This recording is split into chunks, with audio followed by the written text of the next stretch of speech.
Retomamos com alegria nossas aulas de História 2. Iremos continuar nossas reflexões sobre os desdobramentos religiosos na Idade Moderna. Na semana passada, pudemos ter uma visão das raízes históricas, culturais, que levaram a transformações religiosas importantes no início da Idade Moderna, e nós podemos, de uma maneira toda especial, perceber o movimento reformista. Hoje, nós iremos aprofundar 3 temas que complementam as reflexões das nossas aulas. A primeira delas é sobre o Concílio de Trento. Todos sabem que na Igreja Católica, um concílio é um evento maior, é um evento de autoridade, é um evento no qual o Papa, os bispos, invocando o Espírito Santo, refletem e definem verdades importantes, doutrinas importantes, atos disciplinares importantes para o conjunto da Igreja Católica. E, justamente, no século XVI, finalmente, a Igreja resolveu enfrentar todas as questões candentes que estavam sendo levantadas pelos reformadores já há muito tempo, como nós vimos, e estas questões foram tratadas num concílio que recebeu o nome de Concílio de Trento, justamente por ter acontecido quase que totalmente na cidade de Trento, norte da Itália.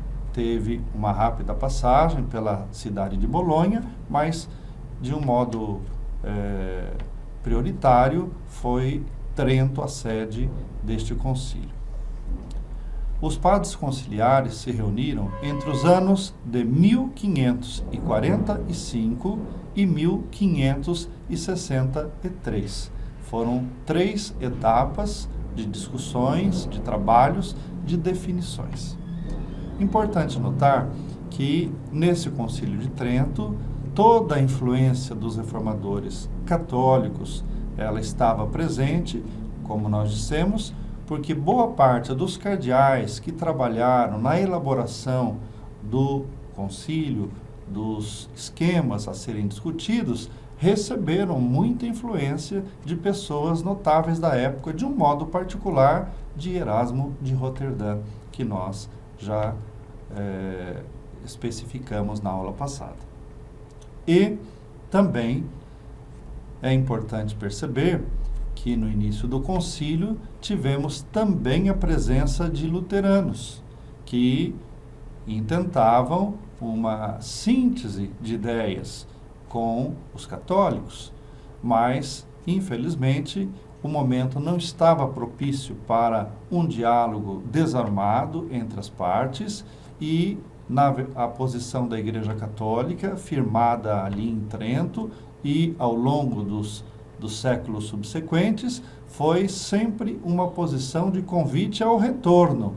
Voltem ao seio da Igreja verdadeira da qual vocês saíram.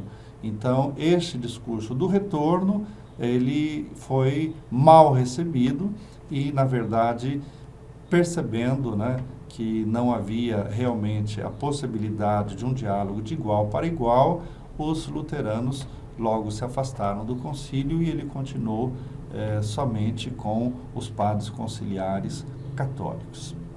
O que nós destacamos nesse concílio tão importante, que vai marcar toda a trajetória católica ao longo do século XVI, XVII, XVIII, XIX e até XX, podemos dizer.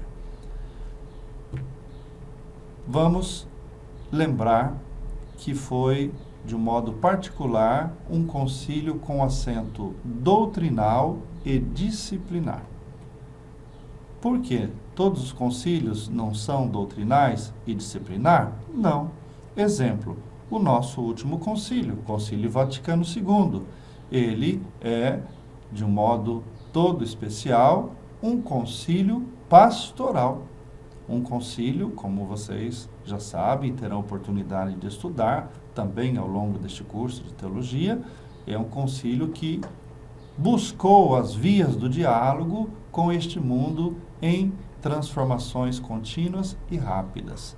E muitas orientações pastorais para a ação evangelizadora da igreja.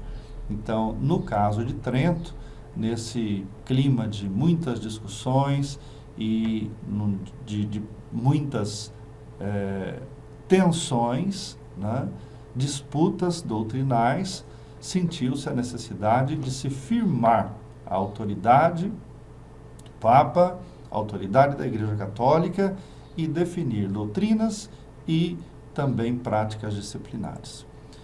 A doutrina, ela considerou vários aspectos que os luteranos estavam colocando em questão: a autoridade do Papa, os sacramentos da Igreja, a questão bíblica, a questão da justificação e das boas obras, todas questões muito importantes. Mas a Igreja Católica, ela afirmou sua tradicional posição, ela definiu e considerou todos aqueles que não partilhassem dessas decisões como anátemas, ou seja, como pessoas que estão fora da comunhão com a Igreja Católica. Tanto que a própria redação dos artigos terminava assim, que todo aquele que não aceitasse tal doutrina estava fora da comunhão com a Igreja Católica. Então, tivemos, por exemplo, a afirmação, sim, da teologia da justificação por obra de Cristo Redentor, um grande tema defendido por Lutero. Porém, a Igreja afirmou com todas as forças que as boas obras decorrem necessariamente na vida daquele que se abriu à redenção, que se abriu à justificação gratuita de Jesus Cristo, que elas são necessariamente presentes na vida do cristão. Sobre os sacramentos, a Igreja volta a insistir que eles são canais eficazes, sim, da graça de Deus. A graça passa pelos sacramentos e ela define os 7 sacramentos. O setenário, tal qual nós o concebemos até os dias de hoje. A Igreja também sente a necessidade de definir o cânon, ou seja, a relação oficial de todos os livros da Sagrada Escritura. E aqueles que os luteranos não haviam considerados canônicos, que devessem pertencer legitimamente ao rol dos livros inspirados, a Igreja Católica acabou confirmando. Então, é uma voz oficial. Sobre o pecado original, a Igreja se manifesta claramente que ele acompanha todo o gênero humano, que é bem verdade que o batismo ele tem esse poder de purificação completa da alma do batizado, porém não tira a concupiscência, ou seja, concupiscência entendida como uma tendência do ser humano para o mal, uma fragilidade humana que faz com que exista sempre essa curiosidade, essa tendência para o mal que deve ser combatida com os recursos da graça, com os sacramentos, com as práticas de piedade, que são, digamos, o antídoto para esta fragilidade da natureza humana. E depois, no texto de apoio, vocês poderão ir aprofundando esses vários pontos doutrinais que o Concílio de Trento afirma com veemência e depois estabelece para os bispos levarem a todos os cantos do mundo.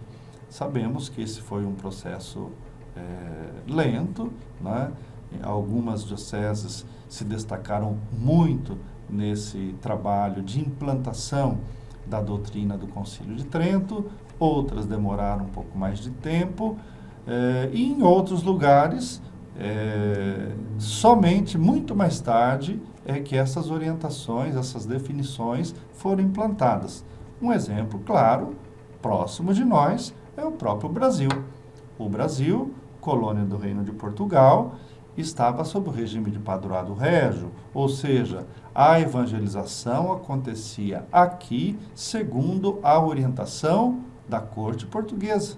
Era a monarquia portuguesa que tinha o controle da vida social completa, inclusive religiosa, por autorização papal, no chamado regime de padroado régio. E o Concílio de Trento, portanto, não pôde ser vivenciado, aplicado em terras brasileiras, senão muito mais tarde, no final do século XIX, é que ele começou a ser implantado e muitas das suas doutrinas somente no início do século XX, para nós percebermos que é muito diferente, por exemplo, da Itália, onde tivemos a figura de um bispo como São Carlos Borromeu, que foi um notável modelo de pastor que aplica com toda vamos dizer assim, a sua autoridade episcopal, o seu zelo pastoral, a doutrina de Trento, e em outras dioceses europeias igualmente. Então, primeiro assento, né? Primeiro estudo, primeira reflexão que nós propomos é que leiam com atenção a autoridade doutrinal do Concílio de Trento. Depois, passaremos para a obra disciplinar. Então, foi um concílio doutrinal e disciplinar. Todos já discutimos na semana anterior quanta coisa acontecia na vida do clero, nas congregações religiosas, na vida dos leigos, que destoava completamente da moral cristã, de uma legítima piedade cristã. Então, o Concílio de Trento tentou disciplinar com orientações muito claras, muito concretas, a vida dos vários segmentos da comunidade católica. Exemplo, a obrigatoriedade do catecismo. O catecismo, né, teria que ser definido claramente, com todos os aspectos principais da religião e ensinado obrigatoriamente aos paroquianos de todo o mundo. Então, a catequese, ela passou a ser uma prioridade absoluta, né, para a formação na fé, não deixar os católicos somente num devocionismo, num pietismo. É uma marca muito forte do Concílio de Trento, obrigando os párocos a terem zelo para isso. A igreja mesmo assumiu a tarefa de elaborar um catecismo geral que pudesse ser utilizado, né, pelas igrejas pelo mundo inteiro. Também a vida do clero. Nós sabemos que o clero não possuía uma boa formação para o exercício do sacerdócio. Trento regulou isso.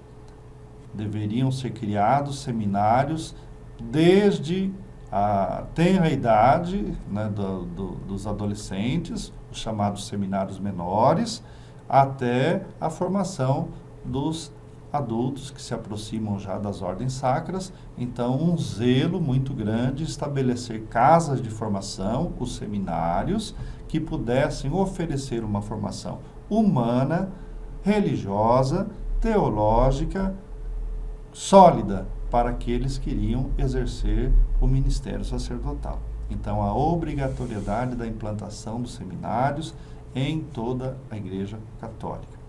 Também, uma exigência disciplinar importante é a residência do pastor junto ao rebanho.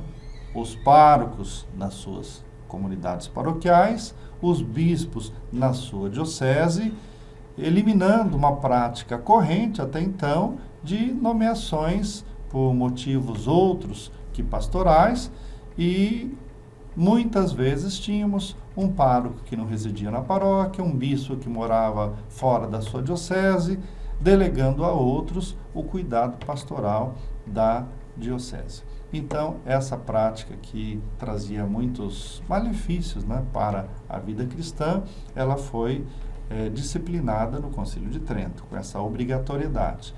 e mais também um acompanhamento rigoroso às visitas pastorais dos bispos a todas as paróquias de sua diocese. Elas foram exigidas, prática que existe até os dias de hoje. As visitas dos bispos periódicas ao Papa, às congregações do Vaticano, também foram definidas.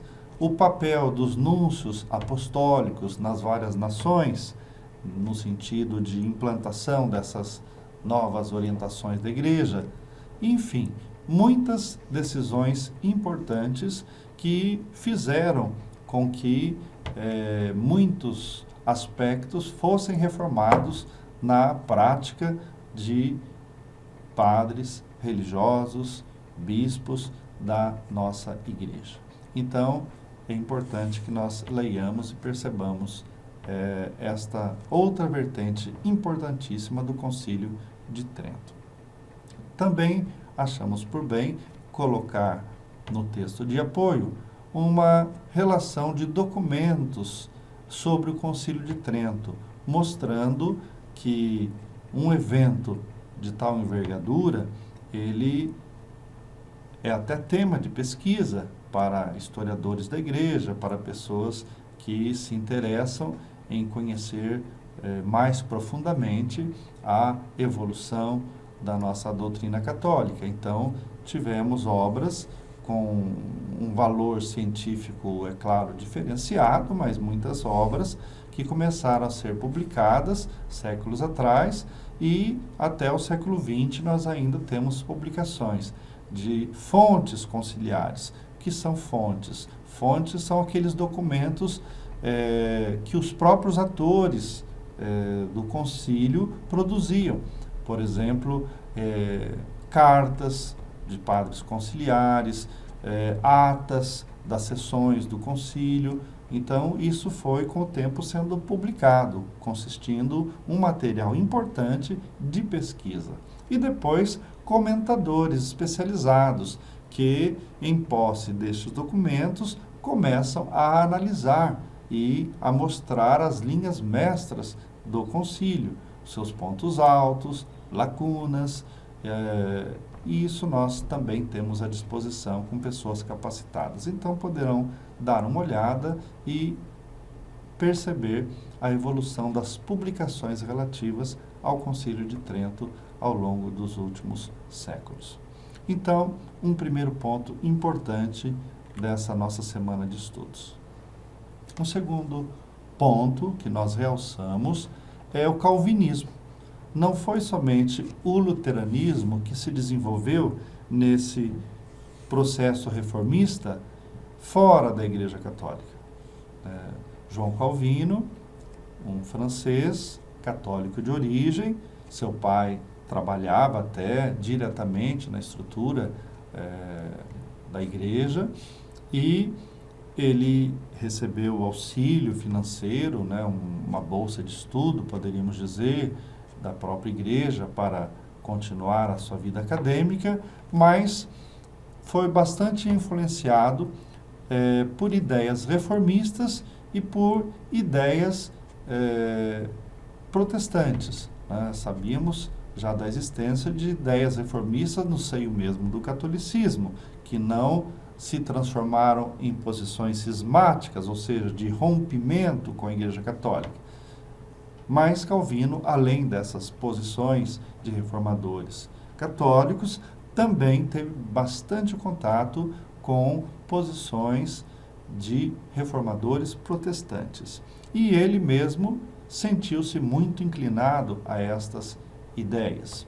E, depois de um percurso, passando por Paris, ele finalmente acaba passando boa parte do tempo de sua vida na cidade de Genebra, onde ele consegue, junto com outros protestantes, definir uma doutrina que seria a base para uma nova corrente no campo protestante, que nós chamamos a corrente reformada.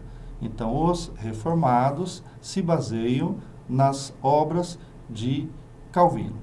Então, ele tem uma obra máxima, As Instituições da Religião Cristã, publicadas também em língua portuguesa, e temos aqui na nossa biblioteca da Faculdade João Paulo II, também à disposição, e ali nós temos o cerne da sua doutrina teológica e os pontos principais que ele defende, a sua doutrina sobre a predestinação, enfim, é um autor, digamos, com uma grande capacidade de raciocínio, de redação, e deixou um legado bastante grande para alimentar esta corrente de adeptos que fez ali na cidade de Genebra um centro de estudos.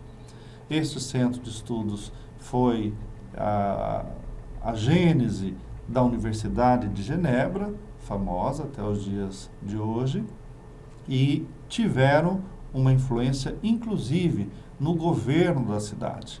Né? Conseguiram assumir o governo da cidade e estabelecer normas para a vida social, não só da cidade de Genebra, mas também da região circunvizinha, e mostrando como os costumes, as práticas sociais, elas poderiam e deveriam estar em sintonia com a doutrina reformada por ele elaborada.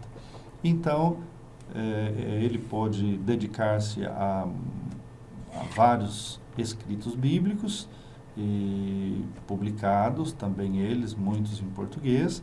Então, no nosso texto de estudo, será possível para todos os estudantes um acompanhamento do rol de escritos de Calvino, e com isso vocês perceberão que ele pôde oferecer subsídios numerosos para os seus seguidores. Até hoje nós temos autores que se debruçam, teólogos, né, que se debruçam sobre os textos de Calvino, mostrando a atualidade do pensamento de Calvino até para as questões de sociedade dos dias atuais.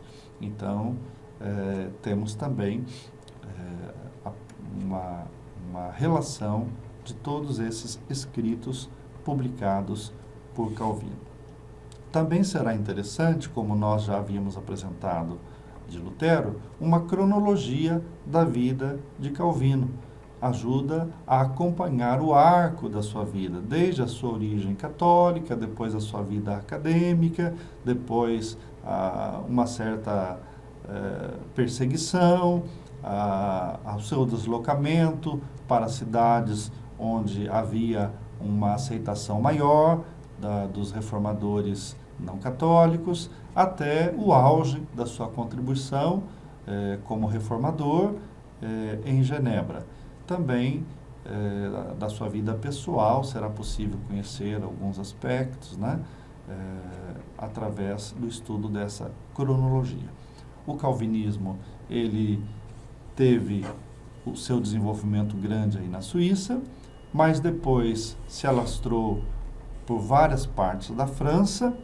Também na Holanda encontrou um terreno fértil, passou também para o norte das Ilhas Britânicas, de modo particular a Escócia. As igrejas presbiterianas nasceram baseando-se nos temas desenvolvidos por Lutero, porque ele trata da questão da autoridade na igreja, de uma visão alternativa àquela católica, de uma autoridade pontifícia, episcopal, presbiteral. Então ele relativiza a centralização da autoridade, destaca, né, uma participação mais aberta da autoridade na igreja através dos bispos e presbíteros. E tivemos, já com a colonização do Novo Mundo, da América, um avanço grande das teses reformadas, né, nos Estados Unidos. Então, temos todo esse campo, né, de desenvolvimento protestante, partindo desse personagem emblemático, Calvino, e que ganhou espaço em muitas partes da Europa e de outros continentes também. Por último, nós também teceremos comentários sobre outro fenômeno religioso importante desenvolvido na Inglaterra, que é o anglicanismo. O século XVI conheceu também essa outra cisão na Igreja Católica, que teve um contexto histórico diferenciado dos demais, que nós já citamos, porque ali tivemos uma figura central, que é o rei da Inglaterra, Henrique VIII. Tivemos questões particulares que adquiriram proporções extraordinárias, que é o desejo do rei de ter seu casamento anulado, não conseguindo o plácet, a concordância papal para a declaração de nulidade do seu matrimônio. O rei, ele colocou-se numa posição de antagonismo, né? E tivemos um processo de rompimento de um rei católico, até de homenageado oficialmente pelo Vaticano como defensor da Igreja, ele passou a ser um contestador. Não que ele tenha aderido às ideias luteranas, ao contrário, ele até se posicionou contrário à teologia luterana. Ele, sem abdicar dos princípios católicos que na Inglaterra eram veiculados há tantos séculos, ele quis, na verdade, desvencilhar-se da autoridade papal sobre a Igreja na Inglaterra. E, no concerto político ali, com os seus súditos, com o seu parlamento, ele conseguiu realmente que a Igreja da Inglaterra se tornasse autônoma em relação à Santa Sé. Ele, internamente, no seio ali, né, da Igreja Anglicana, conseguiu o seu intento de separar-se da esposa. Faço um parênteses para lembrar que ela era filha dos reis católicos da Espanha, que ela era sobrinha do imperador católico da Alemanha, né?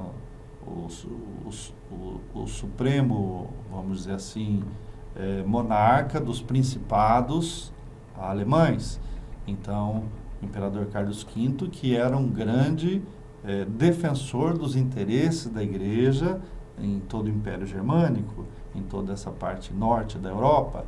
Então, o Papa ele estava praticamente impossibilitado de discutir essa questão, ainda mais o motivo apresentado, né?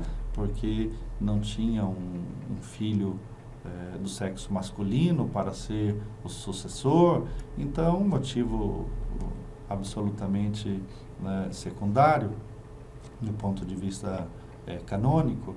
Então, mas aceder, concordar com o rei da Inglaterra seria colocar-se frontalmente contra o imperador alemão e os reis católicos de Espanha.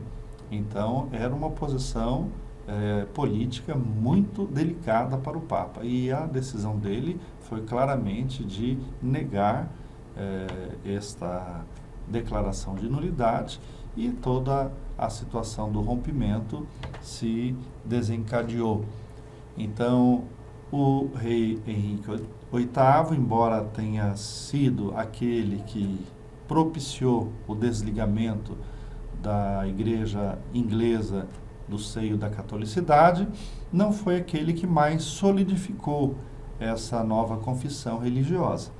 Na verdade, após alguns anos, uma de suas filhas, Rainha Elizabeth I, que governou por várias décadas, ela foi quem afirmou, solidificou o anglicanismo na Inglaterra, com toda uma legislação que dava realmente suporte para a perenidade desta nova confissão cristã na Inglaterra, independente de Roma. Então, um contexto histórico com muitos detalhes interessantes que aqueles que quiserem poderão aprofundar também na nossa bibliografia básica. Depois, nós apresentamos em teses bastante curtas, didáticas, como os anglicanos se definem, né? Os anglicanos, eles têm uma base teológica muito parecida com a nossa e uma fé trinitária, sacramental, aceitam a sucessão apostólica, com reservas quanto, claro, a autoridade petrina, né, o ministério pontifício, mas aceita o episcopado, aceita o sacerdócio, enfim, tem toda uma herança católica bastante presente na doutrina anglicana. A vida sacramental, a vida de piedade, e vocês, ao lerem as várias sentenças, poderão perceber uma aproximação bastante grande entre essa doutrina e a nossa tradição católica. Depois, nós também sistematizamos artigos da fé anglicana, né? Eles creem, né, em aspectos bastante precisos da teologia.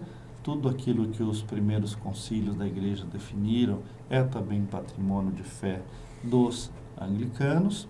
Somente após o século XVI, quando grande parte, né, da nossa fé já estava, vamos dizer assim, sistematizada, somente a partir daí que os anglicanos se separaram, mas é possível até perceber algo muito diferenciado de outras correntes, né, não católicas, por exemplo, a devoção à Virgem Maria, né, o posicionamento anglicano quanto ao papel desempenhado pela Virgem Maria em todo o mistério salvífico, né, no plano de Deus, bem significativa, né? Então, a vida dos santos, né, como modelos para a vida cristã, está bastante presente. Então, são aspectos que comumente nós não percebemos tão desenvolvidos, ou às vezes nem são desenvolvidos, em outras confissões religiosas cristãs não católicas. Então, é importante para nós perceber esta outra situação, este outro rompimento com a Igreja Católica por outras causas, e que gerou, né, uma experiência de igreja cristã bastante similar àquela que nós professamos. Uma prova bastante contundente, né, desta aproximação, nós podemos perceber nos dias atuais. Um número significativo de anglicanos, leigos anglicanos, também sacerdotes anglicanos, né, ordenados, manifestou o desejo de integração à Igreja Católica, de serem membros da Igreja Católica. Toda uma tratativa foi iniciada entre a Igreja Católica Romana e estes anglicanos, e, por fim, no pontificado já do Papa Bento XVI, foi oficializada esta integração de todo um grupo de anglicanos à Igreja Católica, inclusive definindo aí uma disciplina própria, a possibilidade de um rito próprio, ou seja, de conservar a tradição celebrativa, litúrgica, que eles já vivenciavam enquanto anglicanos, somente acrescentando aqueles aspectos que são absolutamente necessários para se dizer católico, para se afirmar católico, né, tanto na Santa Missa como no Credo, enfim, os demais sacramentos. Então, existe uma complementação catequética, existe uma profissão de fé naqueles pontos católicos que o anglicanismo não professava mais. Então, foi possível que houvesse toda esta reunificação deste grupo de anglicanos com a Igreja Católica Romana. É bom lembrar também que não só na Inglaterra, mas também nos Estados Unidos, de um modo significativo, na Austrália também, temos grupos de anglicanos que, não concordando com a evolução interna da corrente anglicana, optou pela volta, né, à unidade com a Igreja Católica Romana. Então, isso somente para mostrar que houve uma separação, mas que teologicamente, né, e até em vários aspectos da piedade, muita similaridade foi conservada. Com isso, nós encerramos, né, a nossa conversa de hoje, esperando ter motivado, né, cada um dos estudantes a aproveitar bem o texto de apoio e a buscar aprofundar através da bibliografia e de outras fontes, né, seja eletrônicas, seja textuais, este conteúdo tão interessante que é o processo das reformas religiosas, dos desdobramentos religiosos que se seguiram a esta primeira grande divisão do início da Idade Moderna, que foi a cisão luterana, e esses movimentos subsequentes, como todos nós sabemos, eles não pararam de se ampliar e depois novas posturas foram sendo solidificadas. Poderíamos citar a corrente pentecostal, né, e depois todas as denominações chamadas neopentecostais. Então, um leque muito abrangente, né, de denominações religiosas que foram nascendo, né, com esta liberdade de exame da Bíblia, de interpretação, com essa descentralização da autoridade. Então, um favorecimento para uma proliferação de denominações religiosas. Então, mas é importante conhecer a raiz, conhecer as primeiras reformas protestantes, os contextos nos quais elas aconteceram, para que nós não nos percamos nesta gama tão grande de denominações religiosas que nos circundam no presente. Então, bom estudo e até a próxima semana.